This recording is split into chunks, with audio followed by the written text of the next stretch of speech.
and welcome to Mini Crafts for Little Hands. Today I'm going to show you how to make a scary snake. Let me show you what you're going to need. So, a nice selection of paints. I've got some sneaky colours here, some greens, some browns, purple and a little bit of yellow and pink as well. You might need a little bit of glue. You'll need a pair of scissors, a bit of string, this is to help us hang them up, a pencil, and then a little bit of bubble wrap. I'm sure you've come across this before, but this is going to help us add texture onto our snake to make him look like he has scales.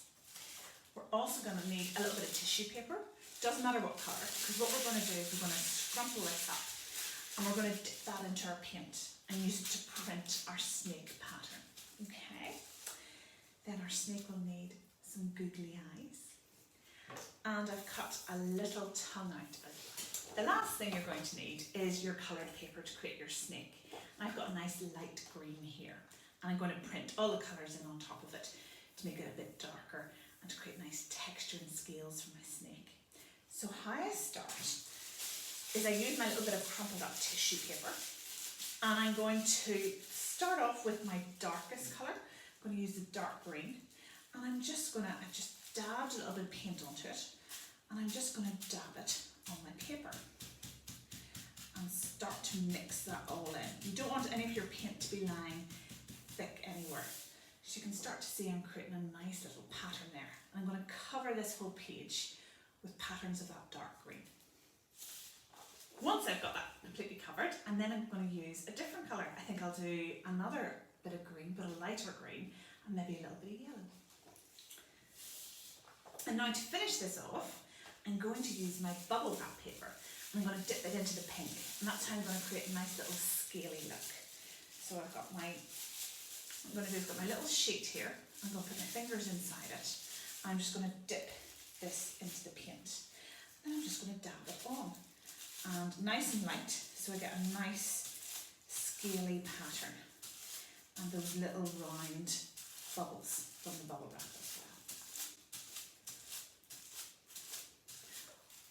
well. Once this is done, you let it completely dry, maybe leave it for an hour. So now this is completely dry, what I'm going to do is I'm going to turn it upside down and put the paint side on the table.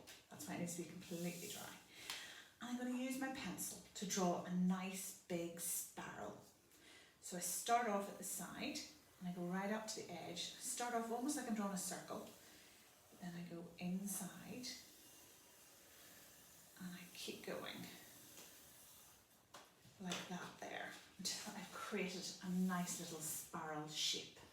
So once I've got that drawn, the next thing I'm going to do is cut that out.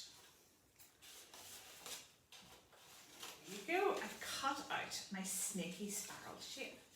And what I've done is I've kind of rounded off the end of the tail here.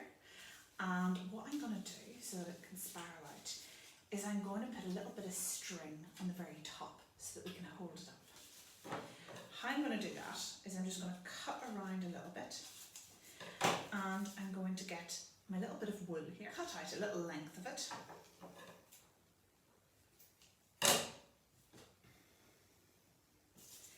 And then tie a knot in on the bottom.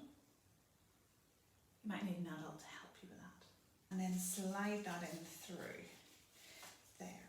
And that way, that will hold up your snake for you.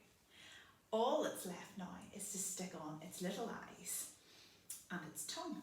So I've got my, here we go.